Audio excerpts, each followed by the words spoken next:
Hey folks, this is Best in Slot and welcome to the brand new free update 10 for Prehistoric Kingdom. A humongous, chunky update full of tons of new decorations, all Stone Age themed, very cool stuff.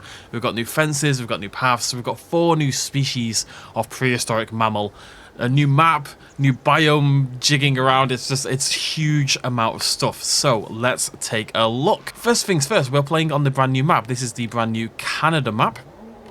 Very well suited, as you can see, to your Stone Age themed decorations, your Stone Age themed animals, with these kind of coursing rivers. We've got this kind of tundra plain biome going on, and then those big tall Canadian mountains in the background. What you will have also noticed is that this map comes with a brand new park entrance kind of built into the rock wall over here. Really cool. Much prefer this one. I think this one looks really nice. So everyone emerges from this kind of triangle pyramid-shaped hut. Very much calls into mind the end of Midsummer to me. Everyone emerges from there, and then you've got your ticket booth over here. One of several new modular prefabs, all of which I'll show you in just a second. Before we check out everything else, so let's take a look at our new species. I'll show you them in here, and then we'll check them out walking around in game as well. So if you come into your hatchery, you'll see down here we now have Panthera, and we've got 2 new species of Panthera. So we've got Spelea, which is the Eurasian cave lion, and we've got 2 skins for this. We've got Spear and we've got Arrowhead, which both very classical cave lion kind of skins you would suggest. I really like this kind of almost mascara teardrop coming down there on the Arrowhead skin, but we've got this lovely sort of faint spotted pattern in there.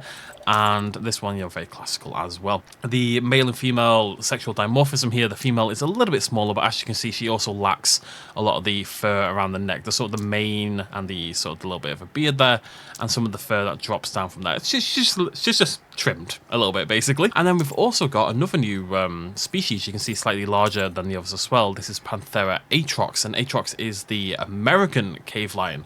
So we've got 2 different species of cave lion from across the globe that you can mix and match in your park as a newbie. And we've got the same deal here, where the female a little bit smaller and also shrinks down. There's a little weird effect there on the snout. I'm not sure what that's all about. I think it's just a small lighting bug as we round that corner there. But yeah, beautiful, very logical, nice looking skins.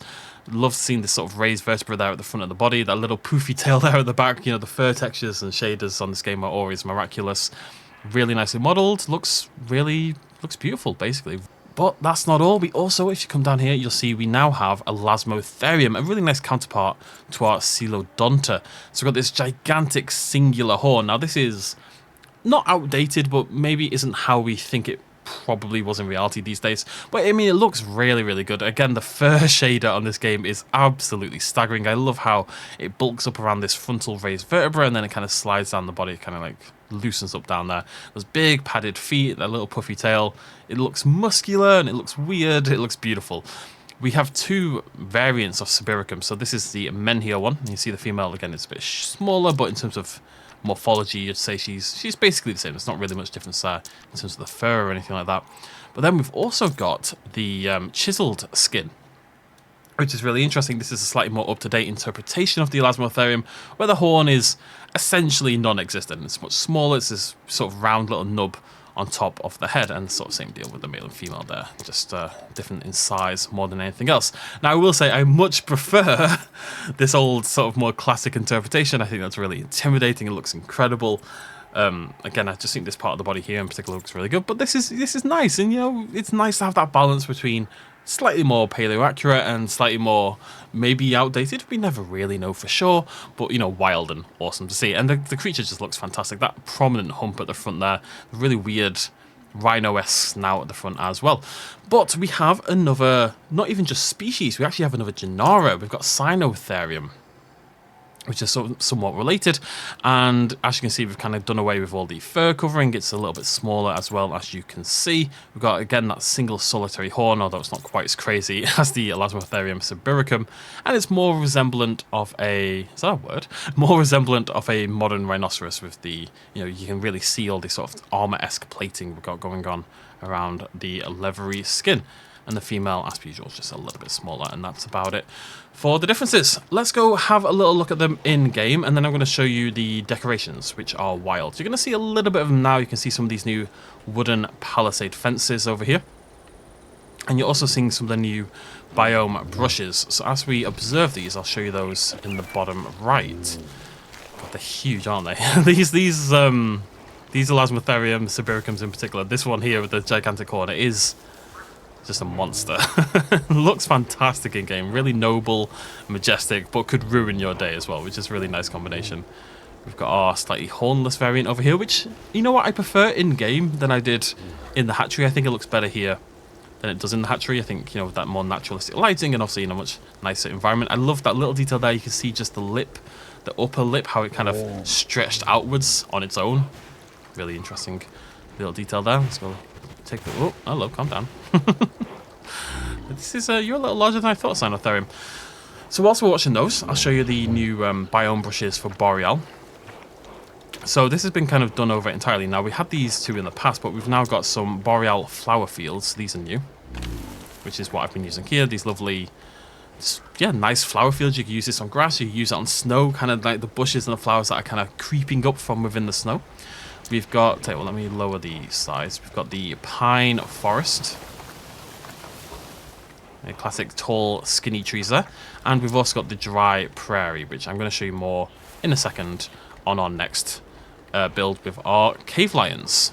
But yeah, what a beautiful creature. Really is. Again, really nice sort of counterparts to the Coelodonta, in that they don't look tremendously different in some ways, but they definitely have their own, ooh, little joyous, ooh. He's very excited about the little dry brush, and who wouldn't be? Beautiful creatures.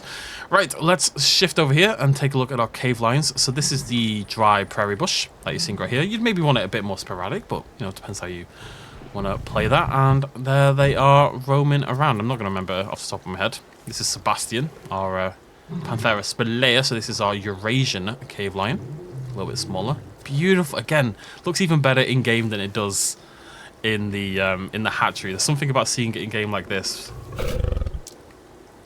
Look at that, very cool. Oh, you're one of my favorites. I prefer you to the Smilodon, which I didn't expect. There's just something, I keep saying classical, but it just feels it. It's like I'm watching a piece of, you know, paleo art come to life, which is really cool.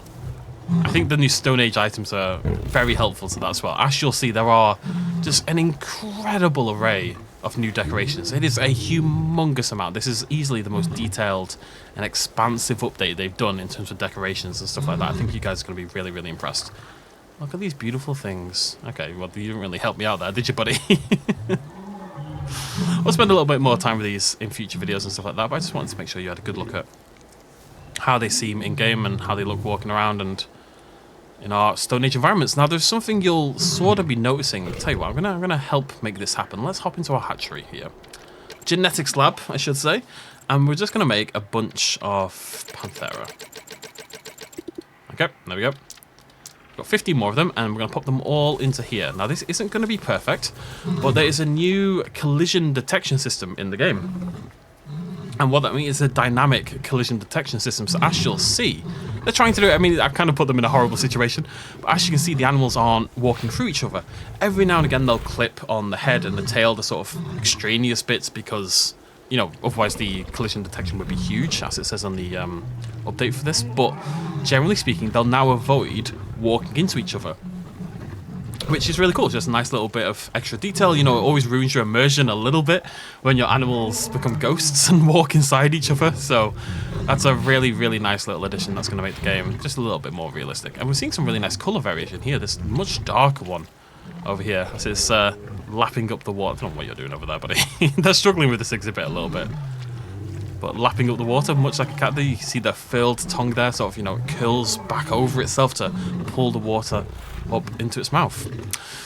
Right, so that's obviously the big highlight of that. There's new formations and stuff, of course, to find these creatures. But let's go take a look at the new decorations. So you're seeing some of the building pieces in action over here. These are some of the new prefabs.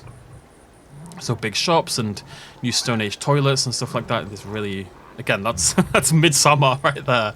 Just the little shop prefabs and stuff like that if you want to use those. But let's go show you this in action. So we have tons and tons and tons of stuff here. 3 new types of roof. We've got a layered thatch, we've got a clumpy moss, and we've got this sort of cave stone. We've got 2 new types of wall. We've got the cave stone again, so you can build your cave type buildings, and then, you know, throw some other details on there. And we've also got this sort of slatted wood as well. We've got a new mural. This is a we've got a new mural. This is a 3-piece mural. Actually, you'll be able to see if I click like that. There you go. So that's the 3-piece mural of the mammoth steps. Use this as, you know, the backdrop to your shops, backdrop into your exhibits even. Really beautiful and very similar to what we're seeing behind us over there. We've got the new fences that you might have glimpsed as we went along. So we've got a small Stone Age fence. We've got the medium one there with the window slats, and then the bigger one with these triple slats. So very rustic, kind of carved into the stone. And same over here. We've got new wooden palisade fences. Small one, medium, and then this big chunky one, which I really like. It's got this like supporting structure in it as well, which looks really cool. So 3 new fence types. We also have 4 new types of path. So we've got, again, this kind of rustic wood. We've got a fossil one. You can see these ammonites and stuff like that, and little fish fossils in there. We've got a footprint one, so you can see various different footprints in there. We've got some mammals, we've got some dinosaurs, we've got some ungulates as well. Or mammals, but you know what I mean. We've got, you know, our carnivorans, etc. And then over here we've got a substrate one as well. So lots of layered dead brush, layered dead leaves, stuff like that. So 4 new different types of path, all brown, as you would expect for a Stone Age theme, but just really cool to see. Lots more to see though. You couldn't have a Stone Age update without some new cave art. So we've got a new cave art piece. It's an individual piece that you can then, as you can see, select and flick through the various different iterations. But as you can see, tons and tons of different variations, different animals here. We've even got some dinosaur ones. You know, we've got ceratopsids over here on the left. We've got sauropods down here. You can see your mammoths. You can see your cave lions. You can see your Elasmotheriums. Huge variety, and even this little sort of footprint kind of one over here. Hope they keep adding to this as we get more prehistoric animals, and even, you know, even some dinosaurs and extra dinosaurs in there as well with our, say, Lambeosaurus. But they're going to look really cool on the cave walls. Nice variety in there. Over here, we've got a bunch of sort of Stone Age guest items. So we've got a couple new door types, hewn out of stone and wood. A couple new bins as well. We've got some new benches. 3 new benches. Again, the level of detail in this pack, and I can't imagine how much work it took. It's absolutely wild. Love these ones for the kind of like the fur sort of laid over the stone. And the game is saving. There we go. And we've got some new tables as well. Again, lovely little details where a couple of them have the fur laid over, and a couple of them are just kind of jagged stumps. Big slice of wood slathered over the stone there, and the more classical round stone table over there. We've got some, I can't remember what these are called. Let me double check the name. Basalt rock pieces, of course. Much like the Giant's Causeway, which is really cool to see. Could definitely make something akin to that with this. I'm definitely going to be using these in my parks. We've got stalagmites and stalactites. The way to remember stalagmite and stalactite, so these are mites over here because they are on the floor. And then M, if you imagine an M, boop, boop, boop, it's like that, right? And an M sits on the floor and spikes upwards, whereas a stalactite, which are these should be on the ceiling. The T, the base of the T is at the top, and then the arm, the leg of the T sort of hangs downwards, much like a stalactite does. That's how you remember. Okay, moving on. We've got these lovely Stonehenge rock pieces. This is 3 different rock pieces brought together, and you can make a literal Stonehenge. Very, very cool. We've got these carved stone beams to use in your general building. We've got 4 new types of mushroom, which is a really nice addition. I've obviously scaled these up somewhat. These are individual groups. So that's like 1 piece, that's 1 piece, that's 1 piece. These aren't separate mushrooms, is what I'm trying to say. We've got some clumps of moss. Again, really nice, actually really useful in the build we're currently doing on our Friday streams, so definitely going to be integrating that. We've got a fish rack with a huge variety of different fish. We'll drying those out so they can be consumed, and we've got a similar thing for the furs. We've got some new barriers of different wood types, all strung along like so. And we're not done yet. We've still got quite a bit to go.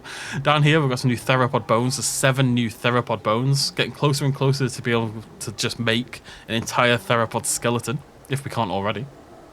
We actually have some new basic stuff as well. So we've got some basic barriers, like rope barriers and basic sort of metal barriers and stuff like that. And, you know, once you see, you know, an average zoo for queuing and stuff like that, we've got some bollards if you want to make parking lots or block areas off.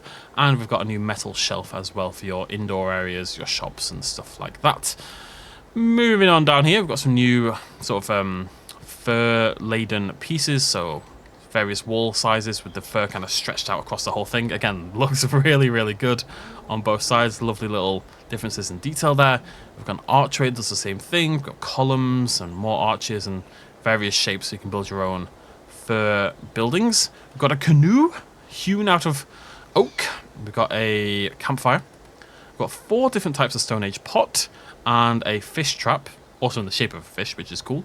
We've got an axe, and we've got an obsidian dagger, and we've got a hanging rope piece. And we've also got this kind of flat rope piece as well. Now this kind of works how the, I'll show you this briefly. It works in the same way that the chain link does, in that if I stretch this out, yeah, as you can see, it's kind of, I can't remember what it's called, what the definition is. It's got world space tiling, is what it's called, wherein basically the texture just kind of gets applied unilaterally like that. It looks really good. So you can use this for any size you want, and it's never going to lose texture or quality or anything like that.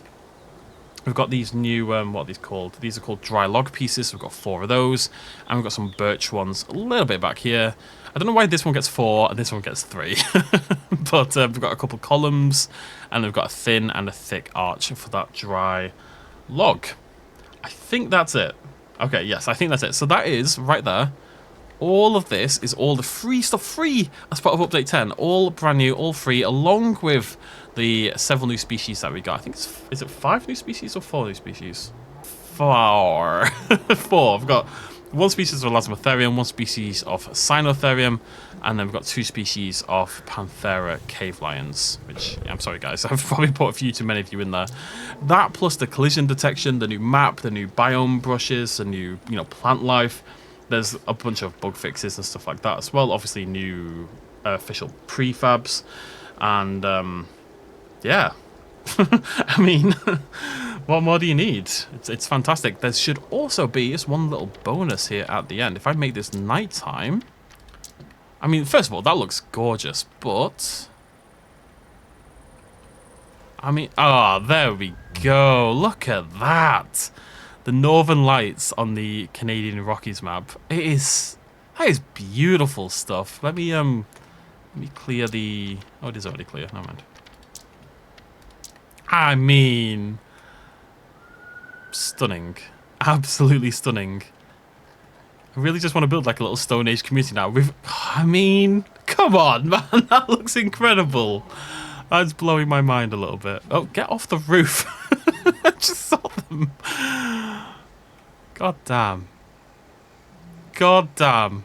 Wow. It looked like a proper little Stone Age park.